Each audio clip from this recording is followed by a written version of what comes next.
normalmente vamos a continuar con el mismo link, sea en otro día en particular, pero con el mismo link vamos a continuar. Ya, bueno, mientras se van conectando los demás compañeros, ya, vamos a ir un poco, haciendo un repaso. Si ven mi pantalla, ¿no? Sí, ingeniero. Ya, vamos a hacer un breve repaso. Ya hemos visto lo que son el método geoestadístico, hemos visto algunas definiciones, parámetros, y una de las, variables que hemos visto, parámetros, son las variables regionalizadas.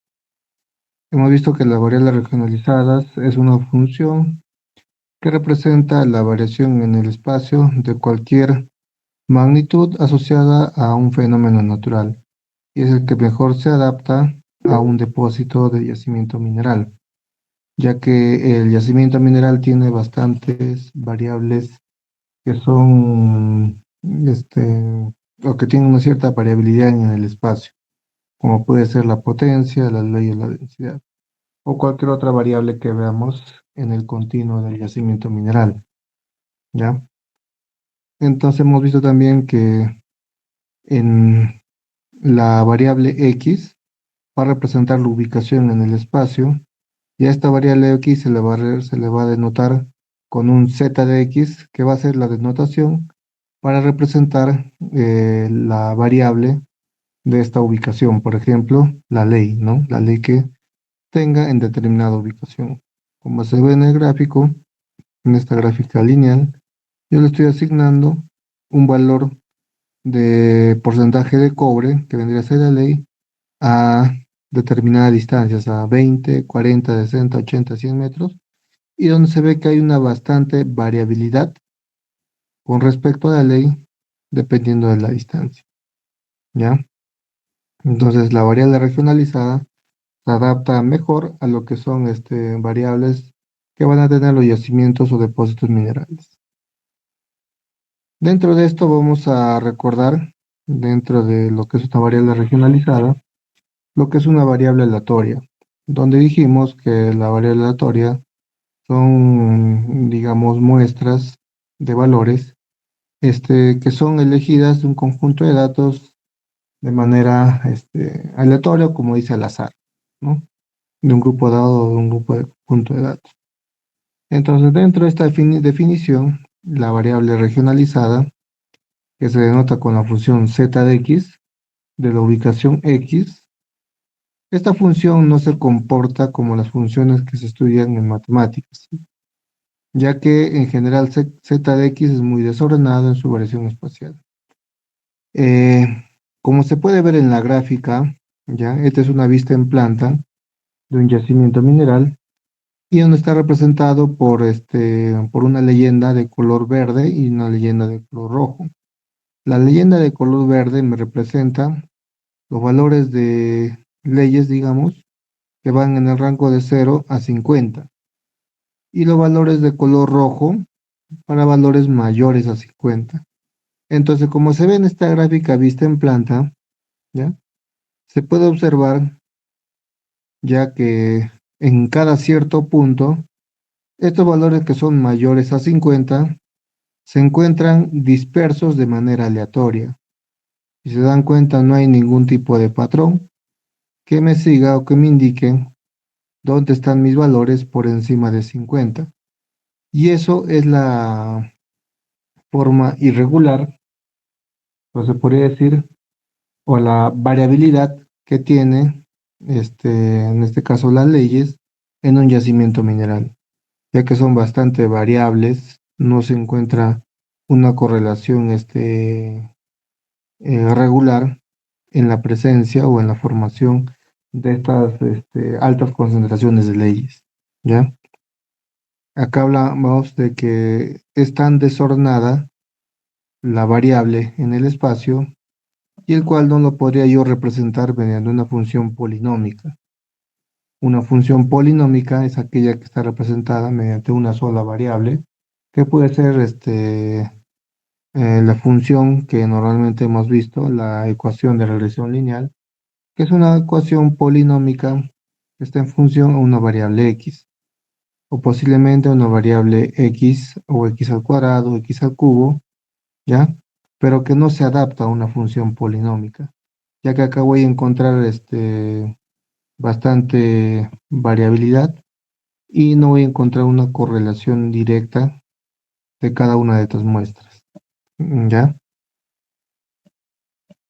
Entonces también vimos que las variables regionalizadas dentro de un conjunto de datos que pueden estar esparcidas en el espacio X y Y varía mucho con respecto a la ubicación de estos valores. Por ejemplo, en esta gráfica que está en el lado izquierdo, se puede ver un conjunto de datos, llamámosle un conjunto de datos 1, donde los puntos van a ser proporcionales al valor de cada uno, ¿ya? Donde yo voy a ver los puntos de mayor diámetro, van a ser donde se encuentran las más altas concentraciones, y los puntos de menor tamaño o menor diámetro van a establecer los valores de menor tamaño, o valores de menor, digamos, menor ley. Si lo represento de manera 3D, voy a ver acá en la gráfica al lado derecho, una gráfica en 3D de una malla, una triangulación donde los picos altos representan la alta variabilidad en esa ubicación y los picos más bajos la, las leyes bajas, ¿no? Pero si yo saco un compósito de toda esta malla que está dentro del rectángulo, voy a calcular que voy a tener una desviación, una media de 0,93, un ejemplo, y una desviación estándar de 1,20, ¿ya? Pero vayamos al siguiente caso, donde también tengo el mismo conjunto de datos, llamámosle conjunto de datos 2, donde la principal diferencia es la distribución espacial de los valores de cada una de estas muestras, donde se ve que los puntos grandes, al igual que la gráfica anterior, son las muestras que tienen mayor valor y los puntos de menor diámetro son las muestras o valores que tienen menor valor. Y si se dan cuenta en la gráfica 3D, hay una cierta correlación o patrón con respecto a los valores, pero si calculamos una media aritmética o una desviación de este conjunto de datos, vamos a ver que tiene la misma media muestral que el gráfico anterior, la media 0,93, 0,93 y la desviación estándar es igual a 1,20. ¿Qué nos da a entender estos dos ejemplos? Si yo quiero calcular la media aritmética por un método clásico tradicional que ya lo hemos visto anteriormente, y no voy a considerar la ubicación espacial de mis muestras, simplemente el cálculo que yo estoy haciendo, hallando esta media, va a tener bastante error, ya que no estoy considerando la anisotropía del yacimiento mineral. Y eso es base importante para hacer la estimación de reservas de todo un bloque o de todo el yacimiento mineral mediante cualquier método de cálculo, ¿ya? Entonces, cuando hemos hablado de la anisotropía, ¿ya?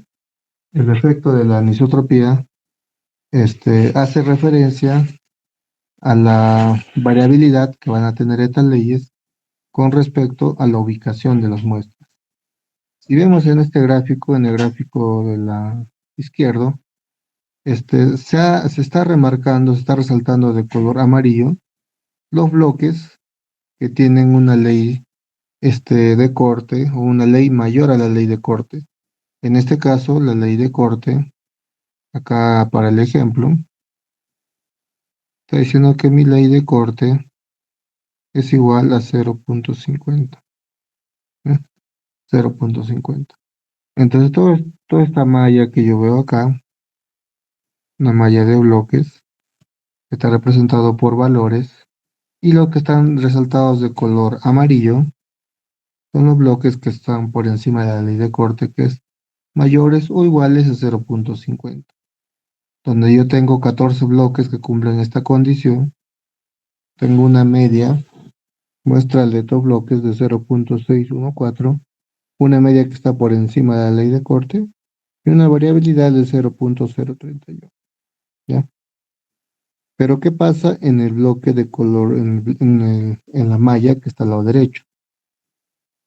Si yo reduzco de tamaño los bloques, en este caso estoy prácticamente juntando dos bloques en un bloque rectangular, sacando un promedio aritmético 0.4 más 0.8 entre 2 me sale 0.60, igualmente en el medio 0.50 más 0.40 entre 2 me da 0.45, 0.30 más 0.20 entre 2 me da 0.25.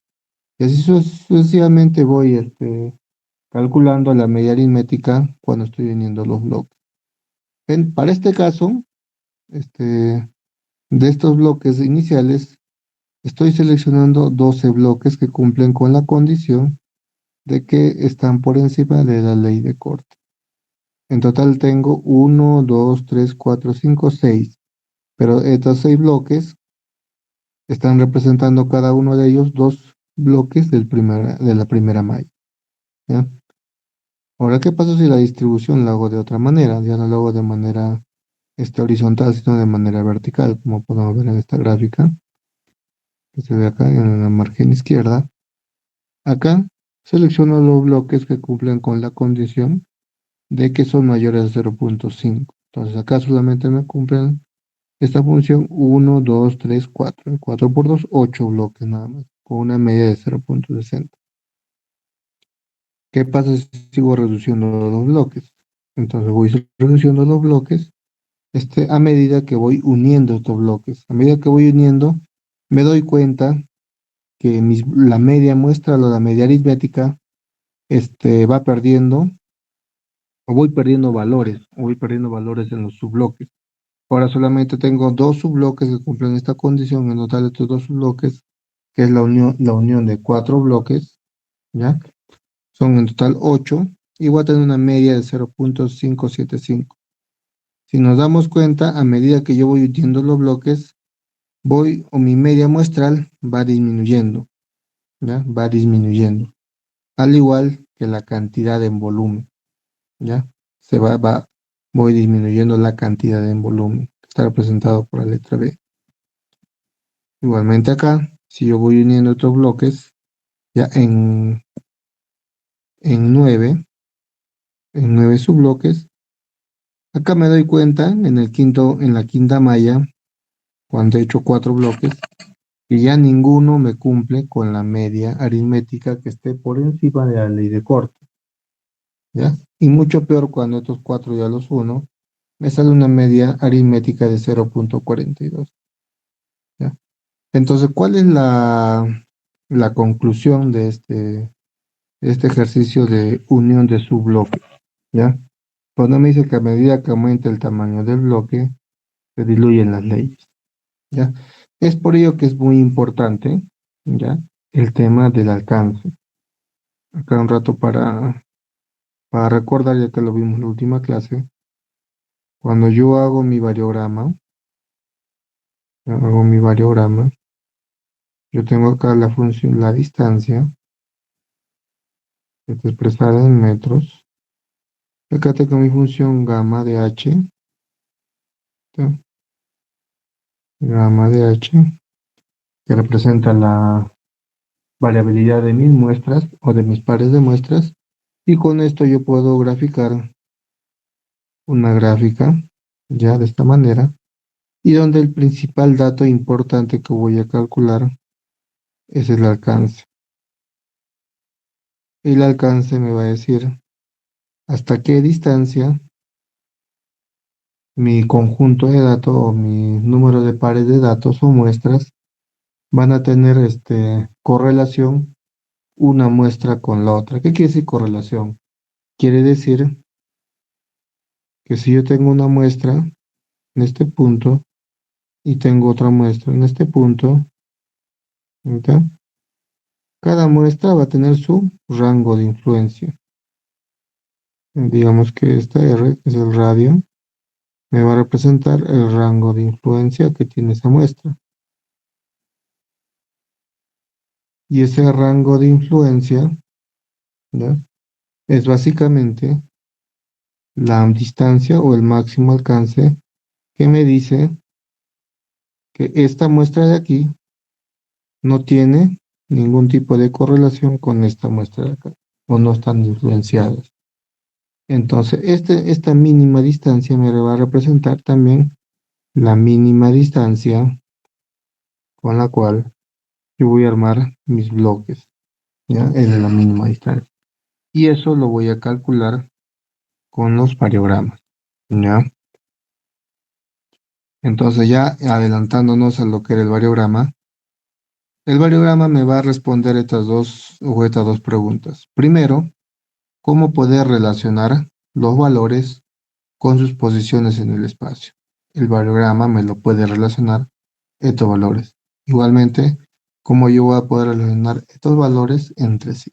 También con el variograma yo lo voy a relacionar, ¿ya? Entonces, como dice acá, la estadística clásica no resulta útil para tratar casos de este tipo, cuando hablamos de datos espaciales, ya que no se trata de datos abstractos, sino que tienen una distribución en el espacio, en el X, Y, Z, ¿ya? Esto se obtiene mediante una herramienta básica de la geoestadística, que es o el variograma.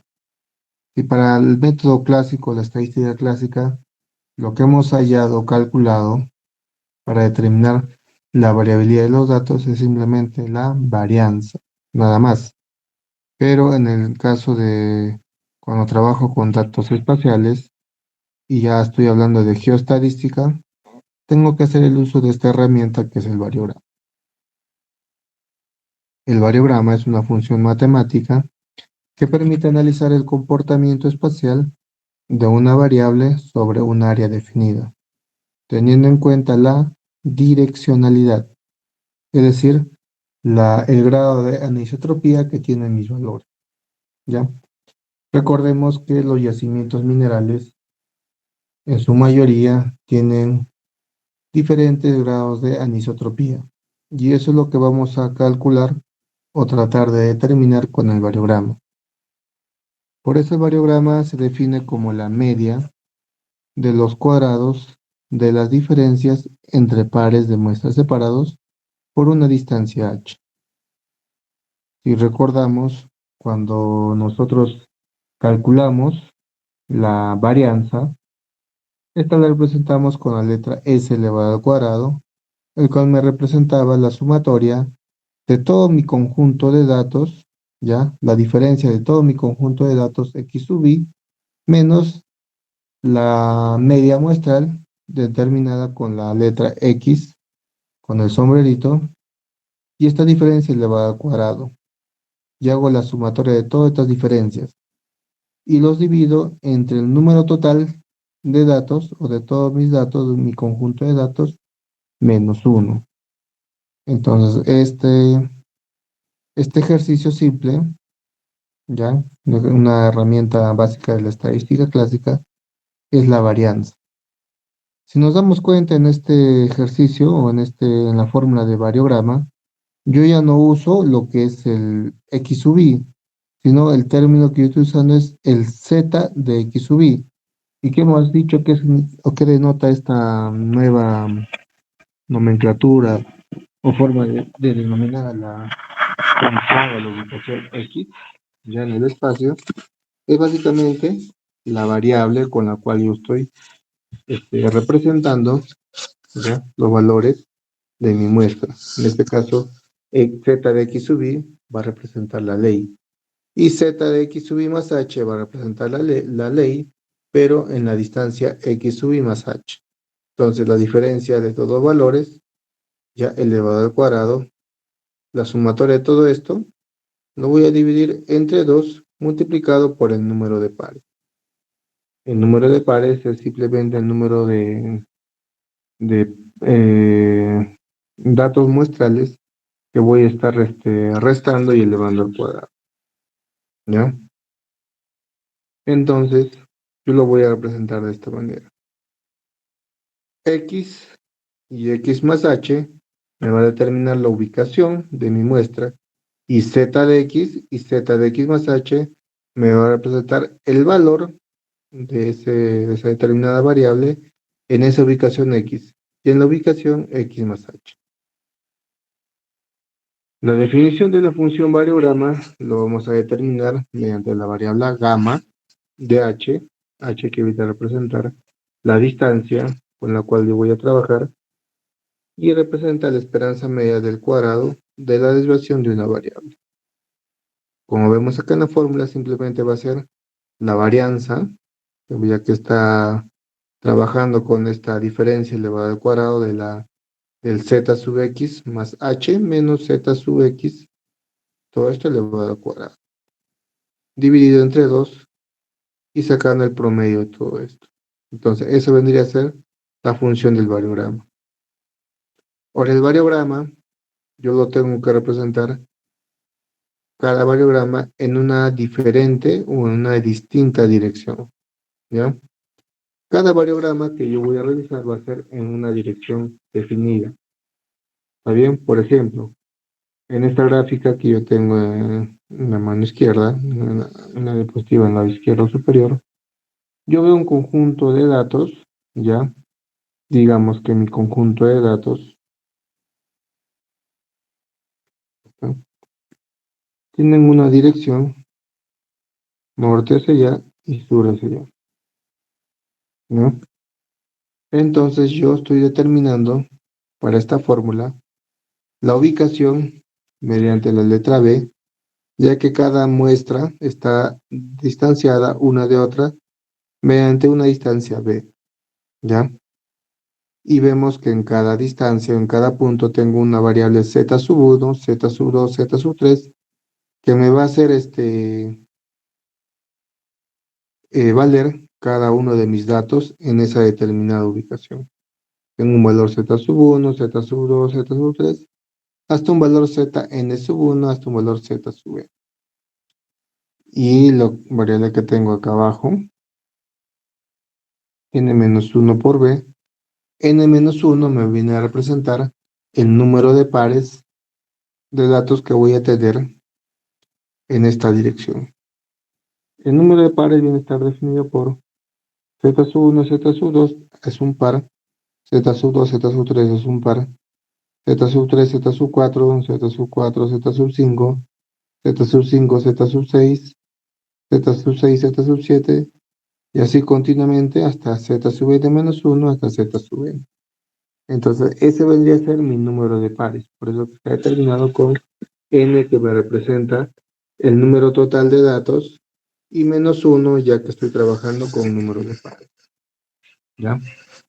Entonces, si lo vemos de una manera representativa, yo voy a poder denotar estos datos para una gama o una distancia b a z sub 2 menos z sub 1, z sub 3 menos z sub 2 al cuadrado, más puntos suspensivos, hasta un z sub n menos z sub n menos 1, todo esto elevado al cuadrado.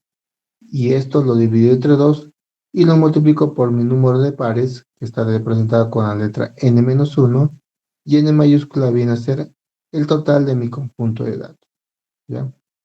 Igualmente, cuando trabajo ya no con el par de una distancia b, sino con una distancia 2b, simplemente lo que voy a tener es un z sub 3, y ya no un z sub 2, sino un z sub 1, porque estoy trabajando a una distancia del doble de la inicial, ¿ya? Igualmente, z4 menos z sub 2 elevado al cuadrado, y así, z sub n menos z sub n menos 2 elevado al cuadrado. Todo esto dividido entre 2, ¿ya? Multiplicado por mi número de pares. En este caso, mi número de pares va a estar denotado por n, que va a ser el número total de datos, y menos 2, ya que estoy trabajando con dos veces el número de pares, ¿ya? Inicialmente con el que he trabajado.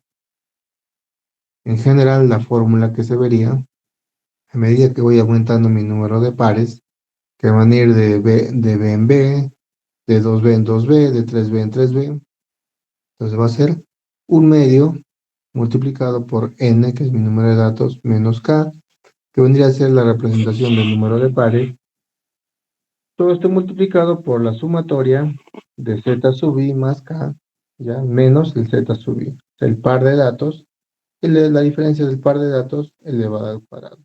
Todo esto a la sumatoria.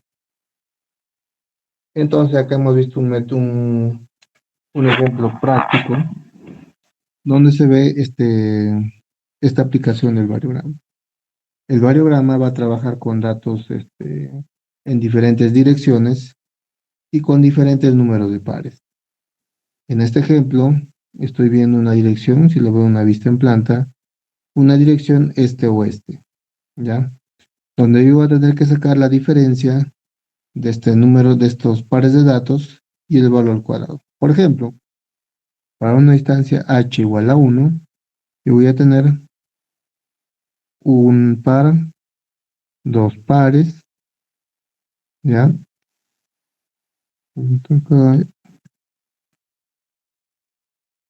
Tres pares, cuatro pares, cinco pares, seis pares, siete pares y ocho pares de datos, ¿no? Entonces va a ser un medio por los ocho pares de datos y la diferencia al cuadrado de cada uno de estos pares de datos, que va a ser uno menos dos, dos menos tres, tres menos cuatro, cuatro menos cinco, cinco menos cuatro, cuatro menos tres, tres menos dos y dos menos uno. Ahora acá tengo que ver, asegúrame que sean ocho pares de datos. Tengo uno, dos, tres, cuatro, cinco, seis, siete y ocho pares de datos. Entonces, la, el variograma para esta distancia h igual a 1 me da una distancia de 0.5. Igualmente, para una distancia h igual a 2.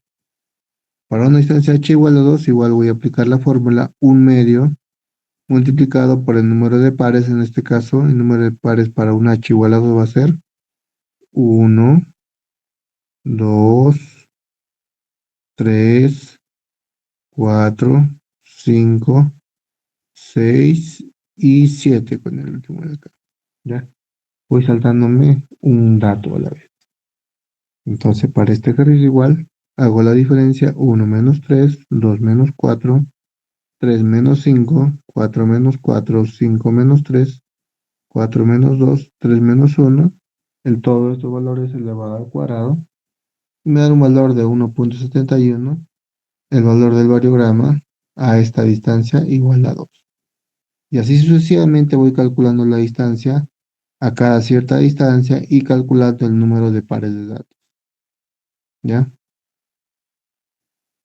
Cuando yo haga este ejercicio, voy a obtener esta gráfica. Esta es la gráfica del variograma. En esta gráfica del variograma yo voy a determinar el alcance. El alcance básicamente es la distancia a la cual el variograma se estabiliza. ¿A qué se refiere cuando dice se estabiliza? A ver, leamos acá lo que nos dice. Un ejemplo clásico de un variograma experimental es donde la varianza crece sistemáticamente hasta un valor 3b. ¿Cómo se va acá? Tengo un valor de 3b, que vendría a ser denominado como mi alcance o mi rango. Ya va a tener esos dos nombres, rango o alcance, que es la distancia a partir de la cual las muestras empiezan a ser independientes una de otras. ¿Qué quiere decir? Como vimos, cada muestra tiene su rango de influencia. El objetivo del variograma es calcular hasta dónde llega ese rango de influencia. Es decir, esta distancia R, digamos acá, R, viene a ser mi rango o alcance, ¿ya? De cada uno de estos datos que puedo tener, ¿ya? Y es donde mis variables o mis muestras van a ser independientes una de otras. La meseta o SIL, como se le conoce en el gráfico de variograma, muestra la zona de la curva donde los valores ya no tienen correlación y coincide con la varianza estadística de la muestra. ¿Qué quiere decir? Cuando llego a la meseta o al SIL, ¿ya? Es cuando se cumple que yo ya he calculado, ¿ya? Yo calculo la distancia óptima a la cual o con la cual yo voy a trabajar para calcular la distancia que va a ser entre la influencia de mis muestras y también la distancia mínima o equivalente con la cual yo voy a trabajar mi modelo de bloques, ¿ya? Entonces me está diciendo que dentro de toda esta distancia que estoy calculando, todas las muestras que estén dentro de esta zona de influencia, ya me van a ayudar a determinar el compósito, ya, de los bloques o subbloques que yo voy a hacer dentro de esta zona de influencia, que no va a tener nada que ver con esta muestra que se encuentra acá, ya que acá también tiene su propio grado de influencia de sus muestras. ¿Está bien? Y esto va correlacionado al nivel de covarianza. Cuando entre mis datos existe una cierta correlación a medida que yo voy teniendo una distancia más alejada, esta correlación o esta covarianza va disminuyendo, como se ve acá, a medida que va aumentando la distancia,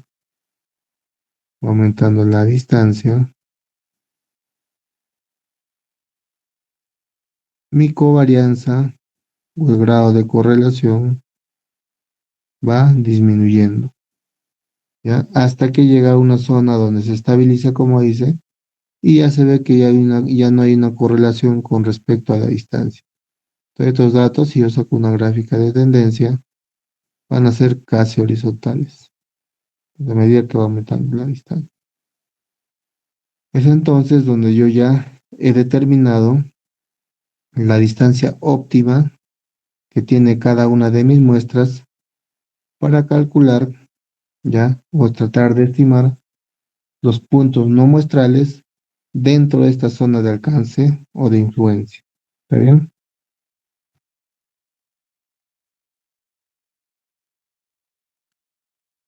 En este mismo ejemplo, el alcance se puede determinar o con la cual yo puedo determinar la distancia óptima para realizar mi muestreo. Entonces, cuando yo realice mi siguiente campaña de muestreo, yo lo voy a realizar con esta distancia, que es el alcance, que digamos un ejemplo, si me dice que es una distancia 3b y b es la malla inicial con la cual yo he realizado mi campaña de exploración, un ejemplo, digamos 10 metros, entonces para mi siguiente campaña, yo sé que mi yacimiento no necesita necesariamente una distancia de b, sino una distancia mínima de 3b. Entonces, con 3b, o 3 por 10, que es igual a 30 metros, yo aseguro que mi malla regular de exploración debe ser mínimo de 30 metros, ¿ya?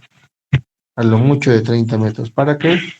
Para no saturarme de demasiadas muestras que al fin y al cabo no van a ser necesarios, ¿ya?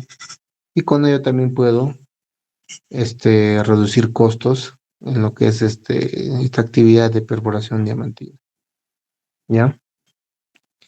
Entonces, esta gráfica que se ve acá abajo es lo que les expliqué hace un momento, donde cada muestra o cada punto de color negro que me representa la ubicación de la muestra, cada punto de color negro tiene un círculo que vendría a ser el grado de influencia de cada una de estas muestras. Como se ve en la parte de arriba, cuando hay un alto solapamiento de este nivel de influencia con las demás muestras, me quiere decir que tiene una alta covarianza. Entonces la covarianza se mide de esta manera. Cuando no está representado en esta gráfica, lo vamos a ver más adelante, pero la covarianza normalmente lo vamos a ver de esta manera. Todo esto va a ser la covarianza. Y si nos damos cuenta, la covarianza, a medida que aumenta la distancia, este va disminuyendo. ¿Qué quiere decir? Que a medida que la distancia que hay entre mis pares de muestras vienen a estar representados por estos valores, por estos puntos, ¿no? Mientras menor solapamiento o mayor distancia tenga, acá tengo una distancia, vean, acá tengo una distancia 2b y acá tengo una distancia 3 veces b. Una distancia 3 veces b. Entonces, cuando ya no hay un solapamiento, es decir, que cada muestra es independiente una de otra, ya que su rango de influencia no llega a interceptar el rango de influencia de la otra muestra. Entonces, donde yo diré que la covarianza es igual a cero, que quiere decir que no existe ningún tipo de correlación de la muestra uno con la muestra 2, por ejemplo. ¿Ya? Esta muestra de aquí no tiene correlación con esta muestra y tampoco esta muestra tiene correlación con esta muestra. Y entonces se verifica cuando la covarianza es igual a cero. Y cuando la covarianza es igual a cero, como se ve en esta gráfica, entonces cuando yo llegue a la meseta oscil, y donde a medida que yo aumente o quiera aumentar más la distancia, me voy a dar cuenta que la variación entre estos pares de datos en esta distancia ya no existe. Entonces mi alcance máximo me va a determinar la campaña de mi muestreo con, digamos, equipos diamantinos y voy a poder definir bajo una cierta dirección, obviamente, la distancia mínima u óptima con la cual yo puedo hacer mi campaña de muestreo. ¿Ya? Entonces, para ver un ejemplo de estos variogramas, ¿ya? Vamos a ver esta malla. Esta malla, lo vemos en vista en planta, es una malla cuadrada donde se ha tomado una serie de muestras con determinados valores. Digamos que estos valores representan la ley de cada una de estas muestras y que la distancia de separación entre estas muestras es de 10 metros. ¿Ya? Y vemos que el norte está representado con la letra Y, si el norte es la parte de arriba, y la letra X estaría determinándose el lado este. ¿Ya? Entonces, primeramente, al ver esta malla, yo voy a representar mi primera función, gamma de h, que vendría a estar dado por la distancia mínima, en este caso 10 metros, y 10 metros sería la media de los cuadrados de las diferencias entre los pares de muestras. Entonces, como vemos acá en la fórmula, que está resaltada de color amarillo, vemos que gamma de h es igual a ¿qué? A un medio, ya abajo, del número de pares de datos, que está representado con la letra n minúscula, y todo esto multiplicado por la función z de x sub i más h, que es la posición del valor, y z sub x más h es la variable con la cual yo estoy trabajando, menos z de x sub i, que es la función del valor o la ubicación x sub i, y z sub x sub i vendría a ser el valor de la muestra. Todo esto elevado al cuadrado. Entonces, esta es la forma con la cual yo estoy calculando la variabilidad espacial de este conjunto de datos, pero en una distancia en una distancia de 10 metros. Ya, en una distancia de 10 metros. Entonces, veamos acá el ejemplo. Yo voy a hacer mi malla, ¿ya? O mi variograma, perdón, a una distancia de 10 metros y la primera dirección que voy a tomar es de norte a sur, ¿ya? De norte a sur. Entonces, de norte a sur yo voy a calcular primeramente mi número de pares de datos, que es la primera variable que me pide. Ya está. Entonces voy contando los 36 pares. Tengo acá un par, dos pares, tres pares, cuatro pares, cinco pares, seis pares, siete pares, ocho pares, nueve pares, 10 pares. Acá no hay. El otro tres, cinco, 11 pares. ¿Ya? 12, 13, 14, 15, 16, 17, 18, 19, 20, 21, 22, 23, 24, 25, 26, 27, 28, 29, 30, 31, 32, 33, 34, 35 y mis 36 pares. Ya está. Entonces yo puedo calcular ya mi gama de 10 a una distancia 10, que va a ser la diferencia del 1.6, pongo acá, menos, acá, menos 1.4, ¿ya? Igualmente 1.4 menos 0.9 elevado al cuadrado, 0.9 menos 0.7 elevado al cuadrado, y así sucesivamente con los 36 pares de datos voy a hacer este ejercicio. Todo esto lo voy a dividir, ¿ya? Entre 2, ya según la fórmula, y multiplicado por el número de pares de datos. Entonces, por eso que es importante también calcular con cuántos pares de datos voy a hacer mi variograma. En este caso, para la dirección norte-sur, tengo una cantidad de 36 pares.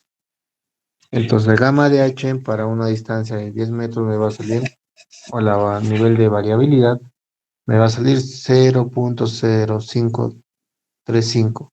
Y se dan cuenta, acá importa mucho, no solamente el valor de la ley, sino que también afecta la dirección con la cual yo estoy trabajando, ya que en distinta dirección, si estoy trabajando de norte a sur, va a ser diferente si yo trabajara en la dirección este u oeste, ¿ya?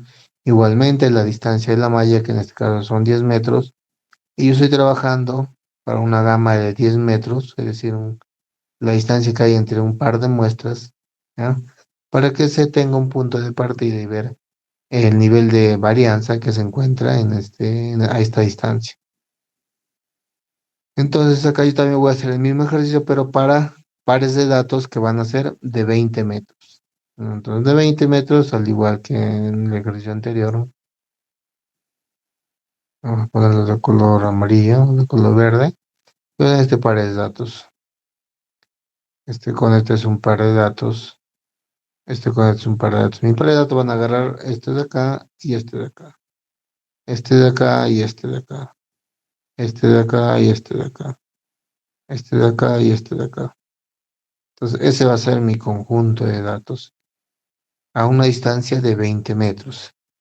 Y a una distancia de 20 metros yo ya no voy a tener los 36 pares, yo voy a tener 27 pares. Entonces, por una distancia de 20 metros, donde voy a tener solamente 27 pares, y aplicando la diferencia elevada al cuadrado de cada uno de estos datos, me va a dar un valor de varianza de 0.0987. Entonces, si vemos el resultado anterior, me dio 0.05, ahora 0.09. Para el valor de 30, ¿ya? Cuando voy a tener 21 pares de datos, voy a tener un nivel de variograma de 0.18. Y para un valor de y igual a 40, mi valor va a ser de 0.25. Y para y a 50 metros, igual en la misma dirección norte-sur, el valor de mi variograma en esa posición va a ser de 0.26. ¿Qué es lo que yo observo en estas dos últimas variables, en estos dos últimos resultados? Que la variabilidad de mis datos ya, ya no tiene influencia uno con otro a esa distancia, a la distancia de 40 a 50 metros. Ya no hay diferencia o ya no hay variabilidad porque ya no existe correlación con respecto a los datos.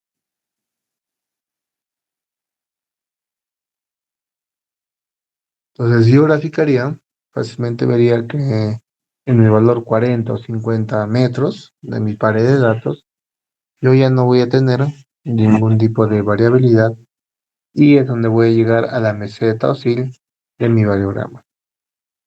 Entonces, no solamente yo puedo hacer mi distribución de estos valores de variabilidad en una sola dirección, sino que también en varias direcciones.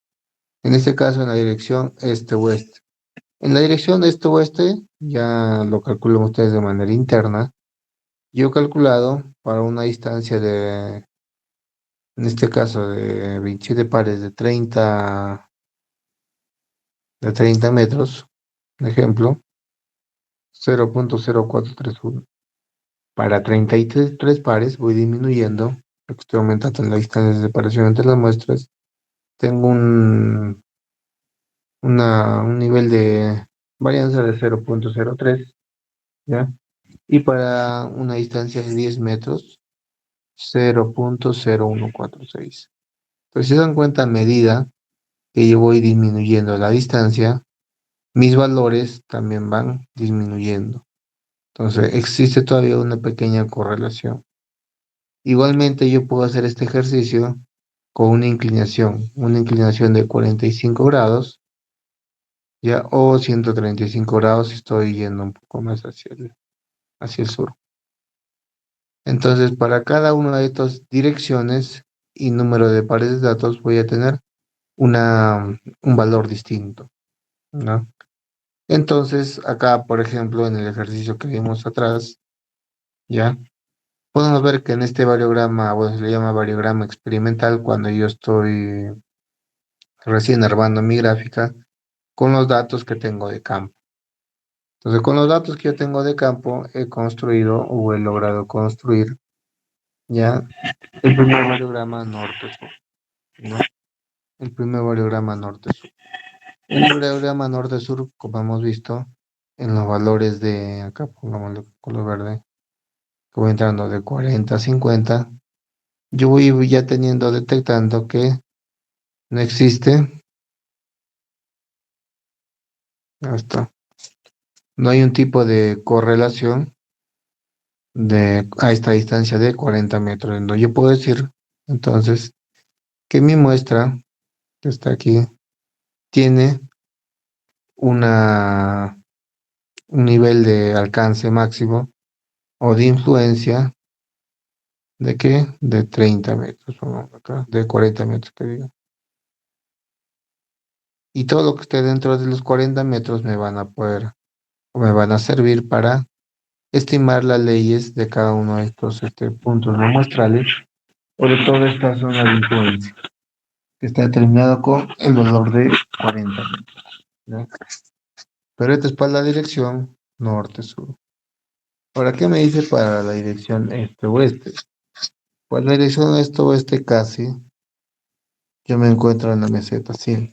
Pero si se dan cuenta, no he tenido ningún tipo de, este, no tengo un tipo de correlación en la dirección este-oeste, ya que de 10 a 20 a 30 a 40, según la tendencia, se va a incrementar el valor de mi variograma o el nivel de varianza a medida que yo voy aumentando la distancia entre los pares de muestras que yo voy a tener. ¿Ya? Entonces, qué es lo que tengo aquí? A ver qué nos dice. Este variograma indica que la distribución de las leyes presenta una anisotropía. Primera regla, cuando yo hago mi variograma y lo voy a hacer en la dirección norte-sur, este-oeste, a 45 grados, a 135 grados, en cualquier dirección que yo lo haga, y si veo que mis leyes o la variable que yo deseo o con la cual estoy trabajando tenga ese tipo de comportamiento diferente, como se ve acá en la gráfica, yo voy a decir que mi distribución o mi yacimiento mineral en lo que respecta a leyes, si es con el valor que estoy trabajando, presenta una anisotropía. Anisotropía hemos dicho que es la variabilidad espacial de cualquier elemento, ¿ya? Entonces, me dice que este nivel de variación, o que ya tiene una anisotropía, tiene más regularidad en la dirección este-oeste que en la norte-sur. ¿Qué quiere decir acá? En mi distribución de norte a sur, en mi pares de datos que lo he hecho a 10 metros, a 20 metros, a 30 metros, a 40 metros y a 50 metros. Entonces, en este nivel, yo he determinado que 40 metros, ahí es el alcance óptimo, pero en la dirección norte-sur. Pero en la dirección este-oeste, ¿ya? Me dice que en la dirección este-oeste la distribución es de mayor o es mayor regular. ¿Qué quiere decir? Que acá a medida que yo voy aumentando mis valores de 10 a 20 a 30, tengo una ligera o un ligero cambio, ¿ya? y básicamente llegar a la meseta oscil. Puede que llegue o puede que a medida que yo voy aumentando mis valores, el valor gamma sub h también vaya a tener estos valores. Entonces, ¿de qué manera yo voy a interpretar el variograma? ¿Ya? Primeramente, con la relación de la función de covarianza. Para la función de covarianza, hay funciones aleatorias estacionarias que tienen el variograma y la covarianza se relaciona de la siguiente manera. Entonces hemos visto que el variograma yo lo puedo armar dependiendo de las distancias de los pares de datos que pueden ser, si tengo una malla de 10 por 10, a cada 10 metros, a cada 20 metros, 30, 40, 50, y ver que el grado de influencia o el alcance tenga un límite, ¿ya? Hay casos donde el alcance es prácticamente sin definir o al infinito, ya que existe una correlación entre los datos ya de manera infinita o continua. Entonces, eso lo vamos a ver más adelante, pero básicamente el variograma, si yo lo dibujo de esta manera, tiene una relación indirecta, ¿ya?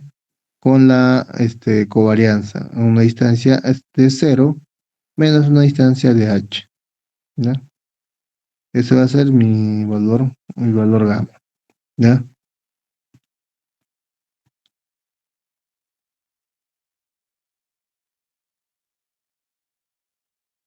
Entonces acá, también interpretando el variograma, puedo determinar que hay muestras que pueden tener una influencia real en la que, o en la estimación de la ley, o cualquier otra variable que estemos considerando, ya que el alcance nos indica hasta qué distancia existe una relación entre las muestras.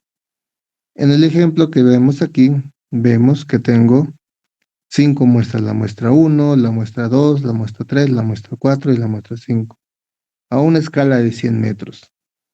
Entonces yo deseo determinar la ley o el valor en este punto de color rojo, ¿ya?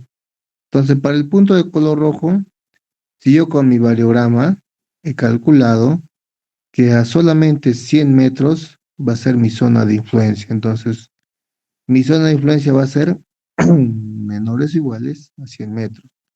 ¿Y cuáles valores se encuentran dentro de esta zona de influencia? El valor 3, el valor 2, el valor 1, el valor 4. Pero con la muestra 5, que está fuera del rango de influencia de esta pequeña muestra, ya, ya tendríamos que descartar el valor de 5 y solamente trabajar con el valor de 3, 2, 1 y 4. ¿Ya?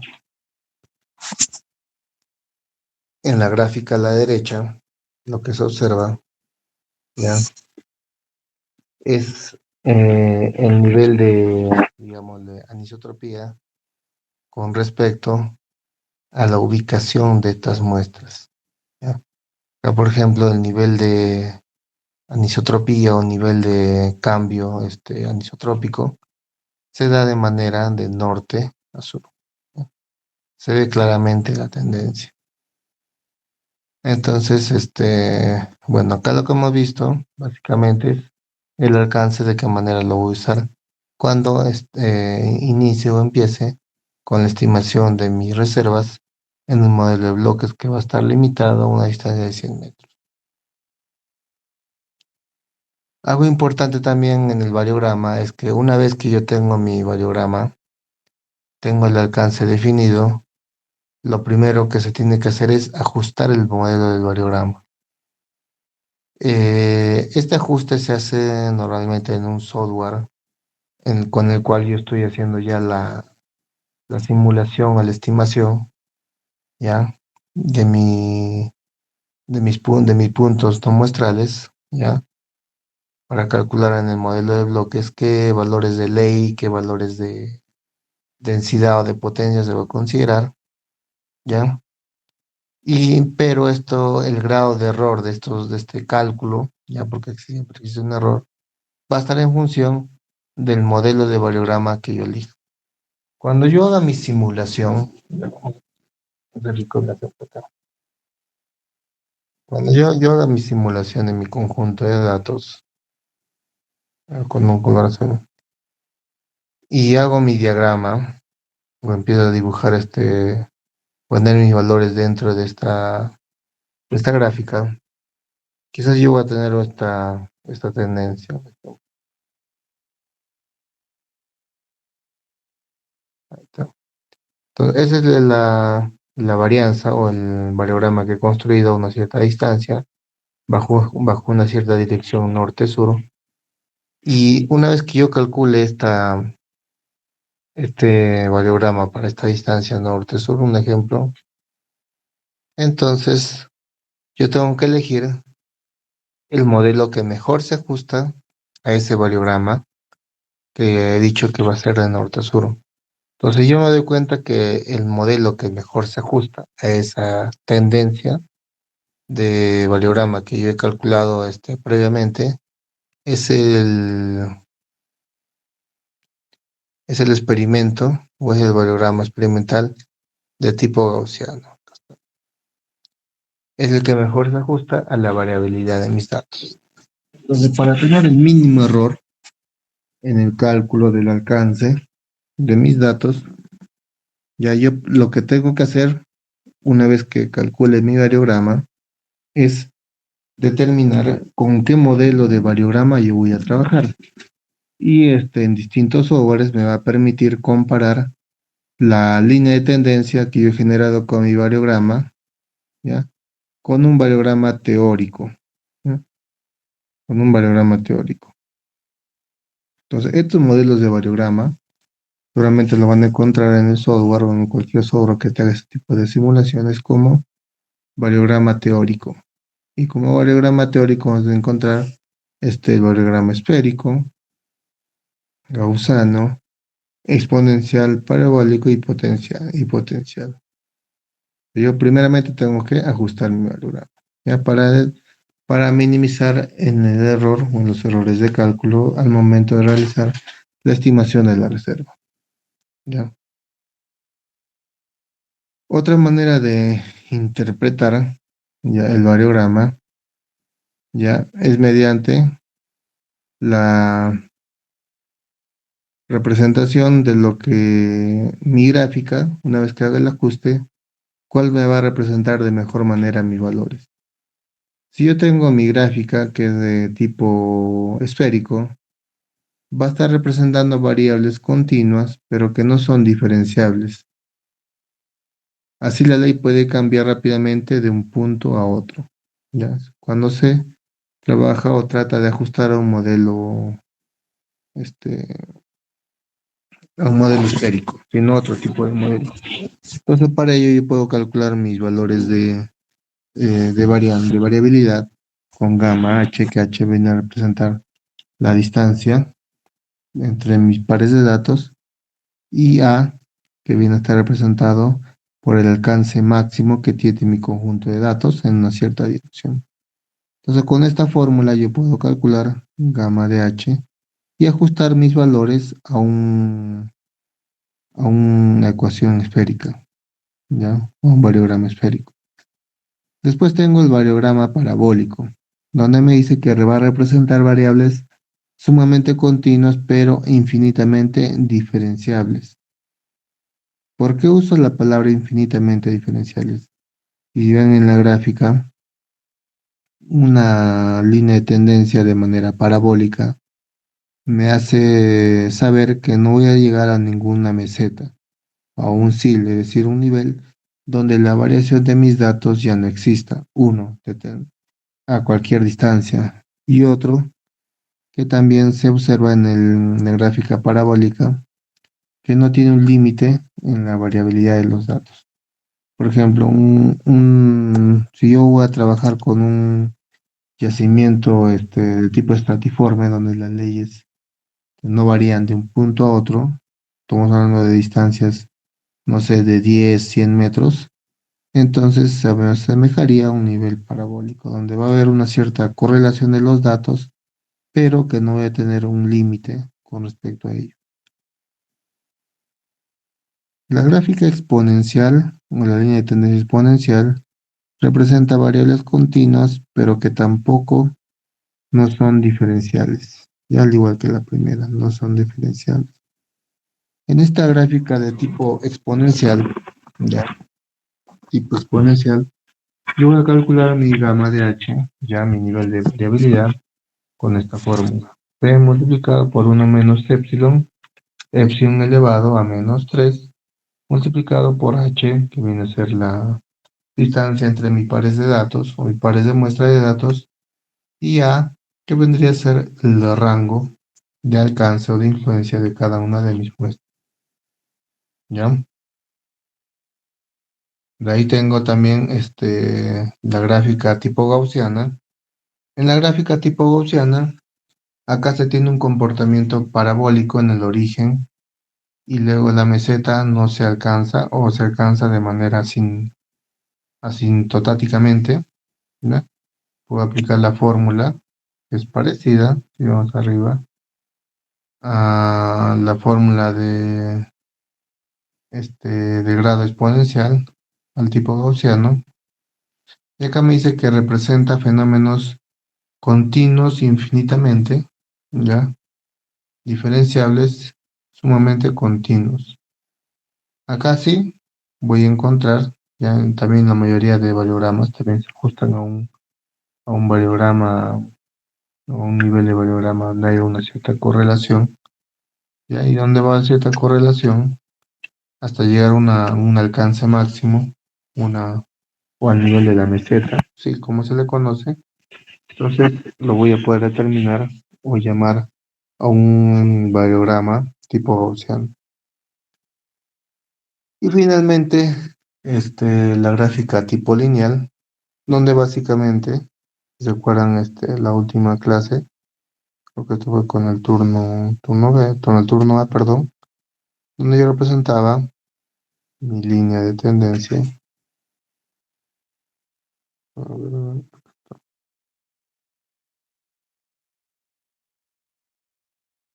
como tengo mi variable, mi coeficiente que es la constante, y esta variable de acá que vendría a ser la pendiente de la gráfica.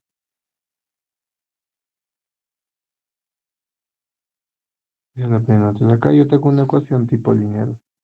En el tipo lineal sí o sí, no voy a llegar a un nivel de meseta, ¿ya? O sí, donde mi alcance, ya de todos mis datos van a ser, no van a tener variabilidad, ¿ya? Y la correlación de mis datos de varianza van a ser regulares a distintas distancias, ¿ya? Nos dice que en todo este tipo de modelos de valiogramas, ya obviamente estos modelos son teóricos, ¿ya? Son modelos teóricos. Una vez que yo arme mi gráfica de tendencia de este variograma, que normalmente lo voy a hacer en direcciones norte-sur, este-oeste, 45, 135 grados, y lo importante, ¿ya? Es saber hacia qué dirección existe la más alta anisotropía primero, y de acuerdo a esta anisotropía que yo voy a tener, comparar la gráfica que se ha generado bajo una cierta dirección, ya, para ajustarlo a un modelo teórico, ya, y tener un nivel de confianza mucho mayor, ya que el error de cálculo de muestreo va a ser mínimo, ya.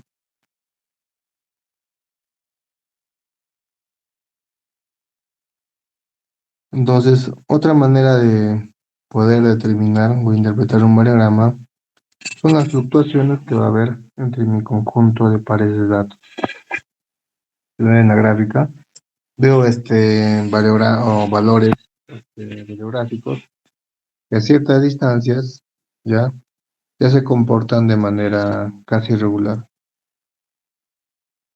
Dice, cuando las fluctuaciones aumentan cuando la distancia de separación es mucho mayor.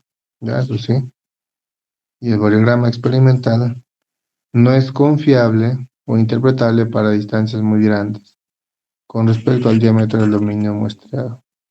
Entonces, si voy a hacer un programa experimental para distancias muy, pero muy grandes, lo que me recomiendo es no hacerlo, ya que distancias muy grandes, ya no va a tener el grado de influencia o la correlación que debe existir entre dos variables o dos datos. El efecto Pepita, ¿ya?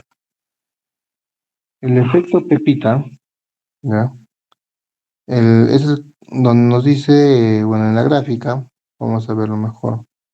El efecto Pepita es simplemente cuando yo armo o trato de armar una gráfica, normalmente, bueno, en la mayoría de gráficas que se dibujan, en el valor cero en X, no necesariamente va a ser un valor cero en Y, sino que por algún tipo de errores, mi gráfica va a ser así. O sea, para un valor cero, voy a tener un valor de gamma H, que el nivel de variabilidad es diferente de cero, y así va incrementando, va disminuyendo de una manera continua,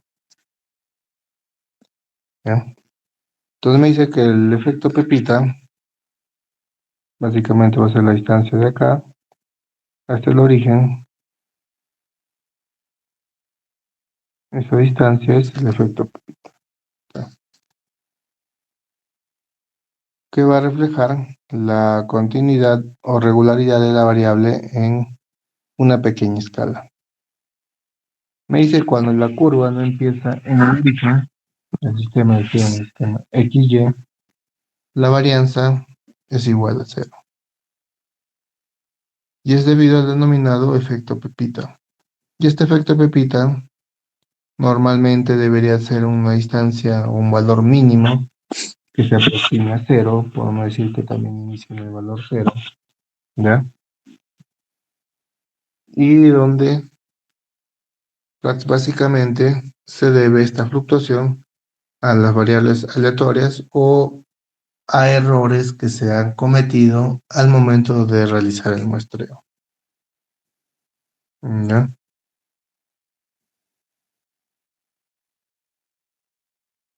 Una manera también de conocer los variogramas es hacer la variación cíclica.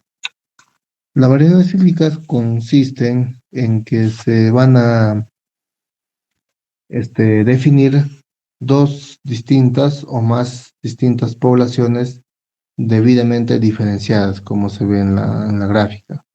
Se ve que se armó una línea de tendencia del variograma, pero ninguna de estas coincide con una población en particular. Entonces nos dice que acá en muchos casos las poblaciones están geográficamente diferenciados, donde se deben tratar las zonas por separado.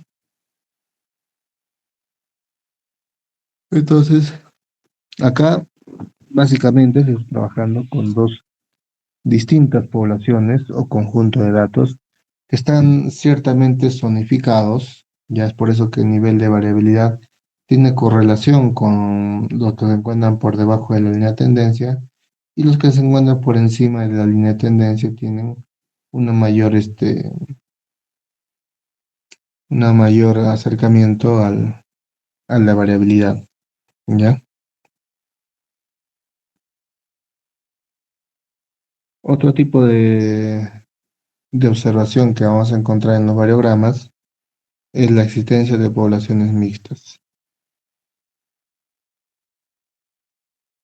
Esto puede deberse a la información limitada, mala elección de parámetros de cálculo y que se desee comprobar si se produce el efecto Pepita y hacer una estimación razonable del alcance. Entonces, va a pasar que a medida que yo voy llegando a la meseta azul, donde ya el nivel de correlación entre las muestras ya es casi nula, ¿ya? Entonces voy a encontrar valores como estos que están aquí.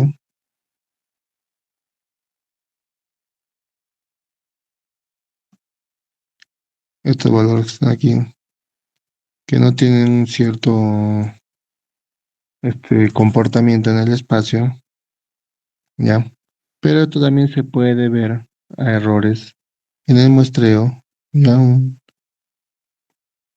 Y sin duda un diferente cálculo.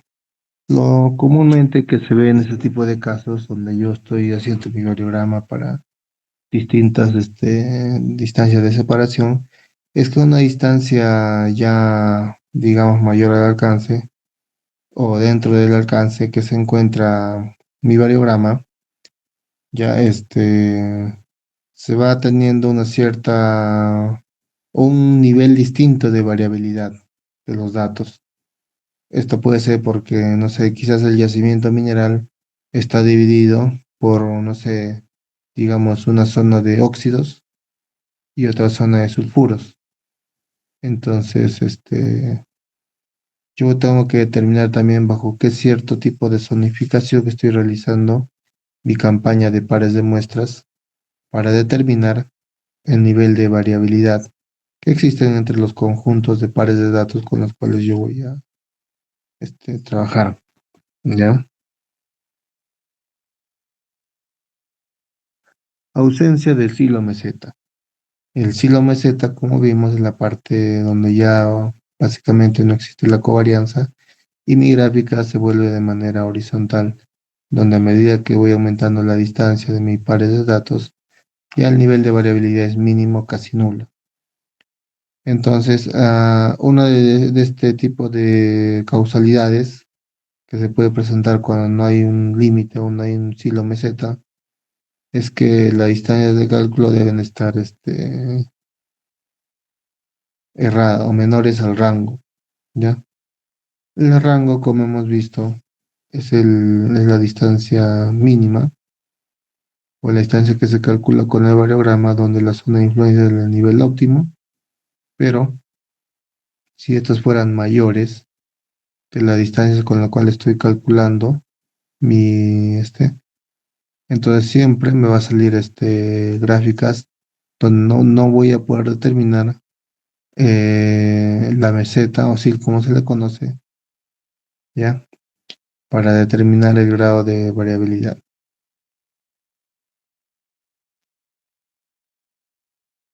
Nos dice que a la presencia de tendencias, considerar una deriva explícita en el modelo de función aleatoria, donde podemos interpretar como función aleatoria de la varianza infinita, ¿ya?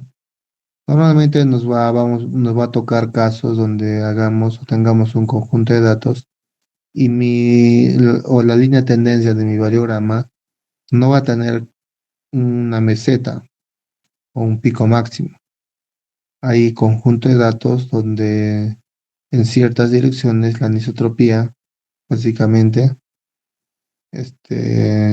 no conjuga. ¿Qué quiere decir? Que va a estar, no lo voy a poder determinar. Ya, y una de esas causalidades puede ser que la distancia de cálculo sea menor que el rango, que sería fácil de solucionarlo.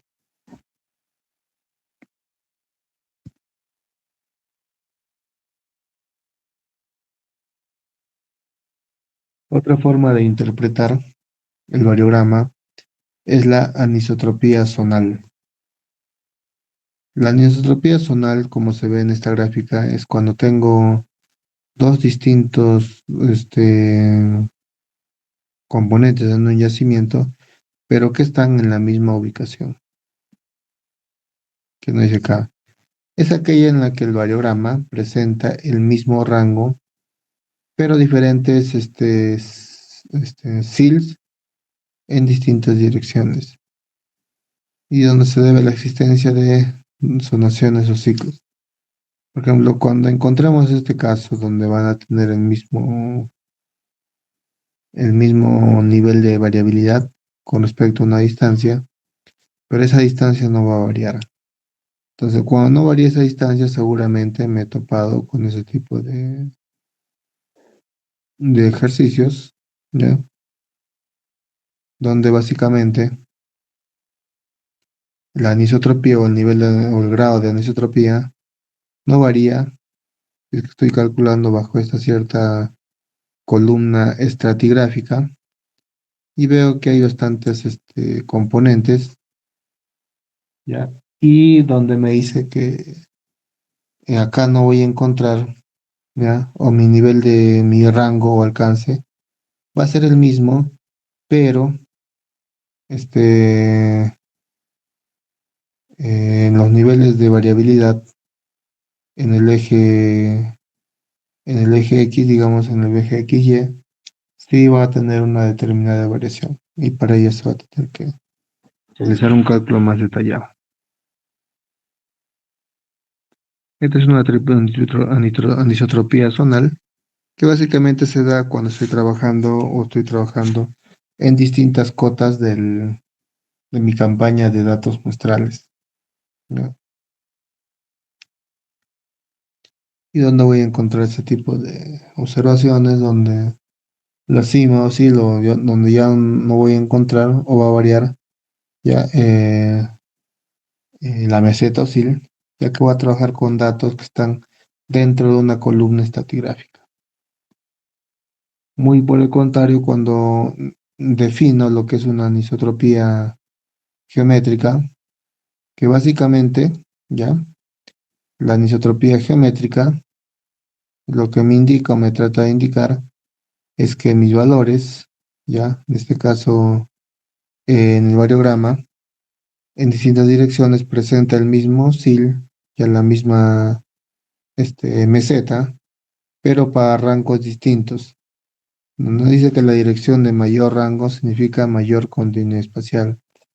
Entonces vemos que la dirección de mayor rango es la dirección este-oeste, la dirección con mayor rango, la dirección este-oeste, ¿ya? Pero tengo la dirección norte-sur. Y yo veo que para diferentes distancias, ¿ya? He llegado a la misma meseta o SIL. Entonces lo que se requiere es saber la distancia donde se realiza esta variación. Y ahí esto se le denomina anisotropía geométrica. Como se ve básicamente mi nivel de, o cuando haga o grafique la distancia o lo esté ajustando a mis muestras, van a tener esta forma, donde voy a tener una mayor o mayor rango hacia la dirección este-oeste, ¿ya? Pero hacia la dirección norte-sur, mi grado de influencia, digamos, H, va a ser mínima. O sea, ya no voy a encontrar una variabilidad. Y esta forma de acá, perdón que me voy a ir adelantando un poco en los valores, ¿ya? Esta forma de tipo elíptica es lo que me va a pedir el software al momento de hacer la simulación. Para él decirme, o él me va a preguntar el software, bajo qué forma elíptica, digamos de esa manera, porque yo voy a calcular una distancia este o esto, la distancia que yo elija, donde tenga una mayor cobertura, ¿ya? Una mayor cobertura. ¿Y hacia qué dirección está yendo? ¿Para qué? Para que el software haga la simulación con la correlación de los datos, pero hacia esa dirección. Y eso me va a evitar menores o se va a traducir en un error de estimación mucho menor de lo normal.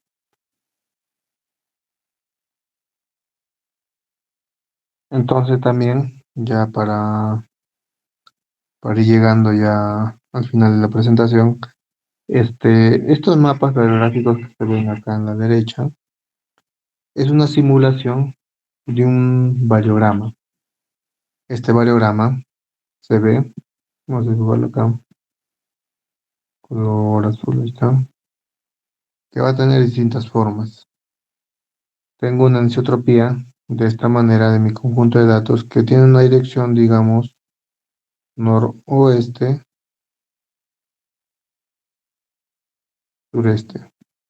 Esa vendría a ser la dirección de mi anisotropía, ¿ya? Y con esta dirección yo tendría que trabajar mi modelo de bloques, ¿ya? Igualmente, si hablo de una anisotropía zonal, como en el caso de la columna estratigráfica, ¿ya? Acá yo no encuentro ningún tipo de correlación, ya que van a tener el mismo rango o alcance, ¿ya? Es por eso que acá no se ve una cierta correlación con los datos. Y cuando no hay ningún tipo de correlación en los datos, voy a tener un mapa gráfico de este estilo, ¿no? De este estilo. De esta manera se puede distinguir si hay anisotropía y sus características espaciales y así calcular el variograma a lo largo de las direcciones principales de anisotropía.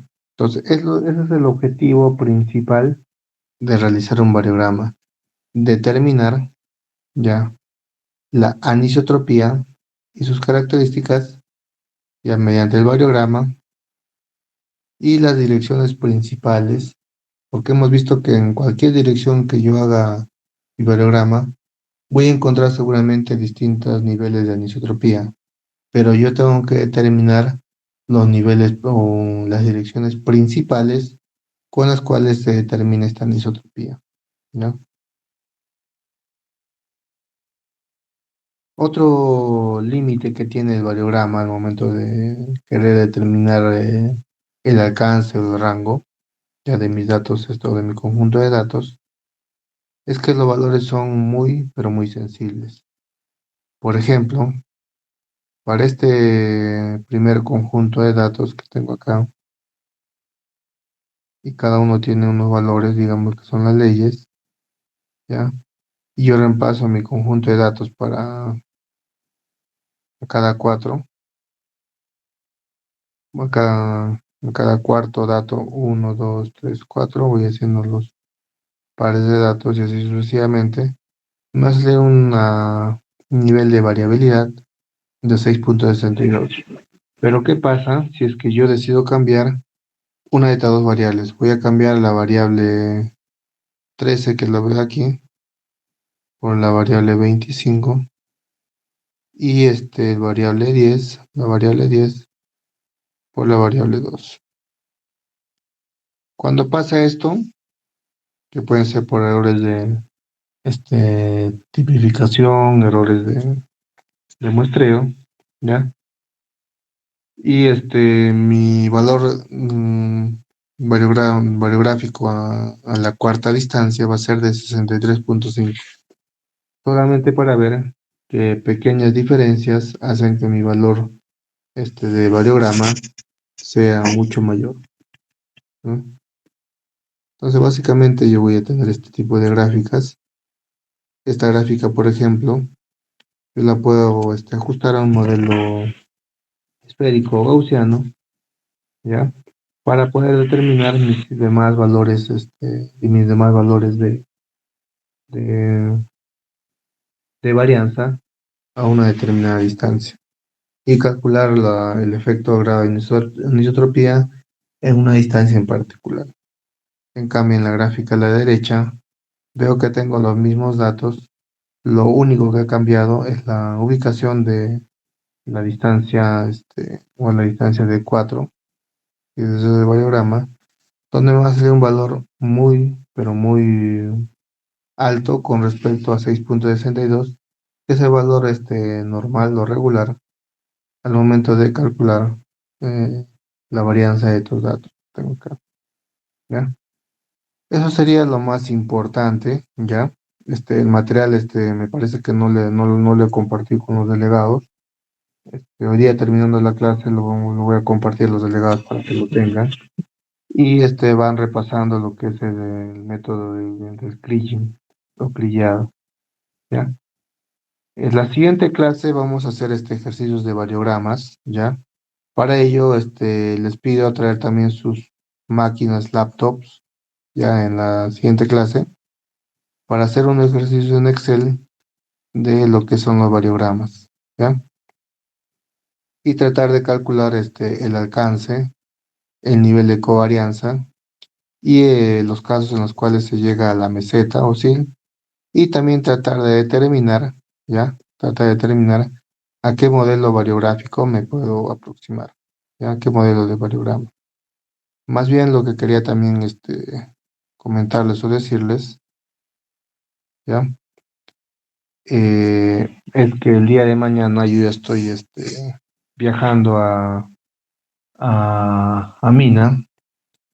Yo normalmente viajo un día antes en la noche y mañana voy a viajar a partir de las 5 o 6 de la tarde de Arequipa hasta Lima y de Lima a Trujillo. Entonces, hacer la clase de 9 como hacemos normalmente para el día de mañana, no se va a poder hacer.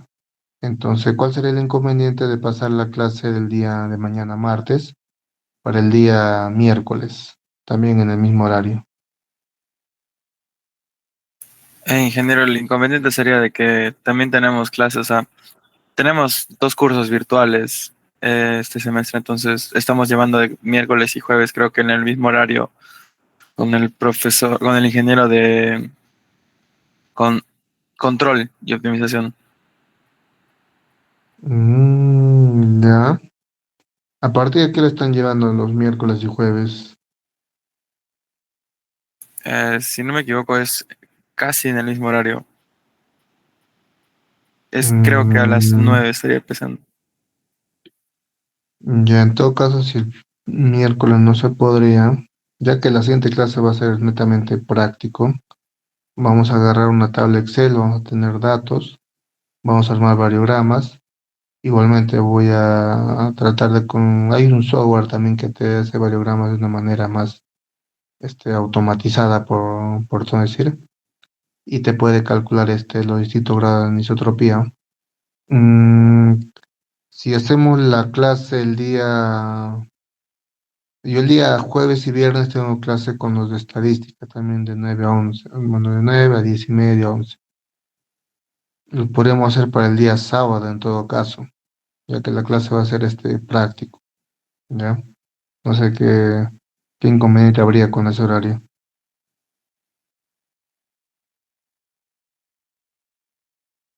Eh, Está bien, ingeniero, lo voy a estar conversando con mis compañeros para ver lo del día sábado.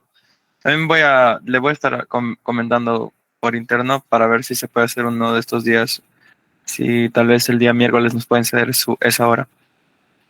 Ya, no habría problema.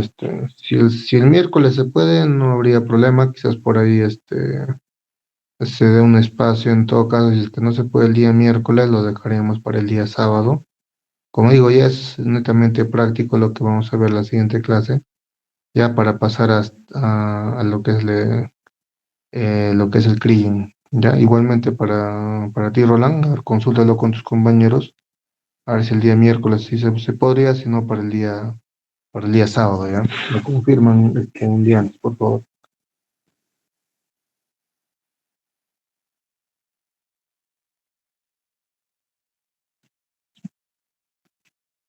Ya, entonces, si no hay nada más que compartir, eso sería todo. Más bien, me pasan la asistencia, por favor, ¿ya? Ya se la pasé, ingeniero. Hasta luego. Ya, hasta luego, nos vemos mañana. Hasta luego, ingeniero.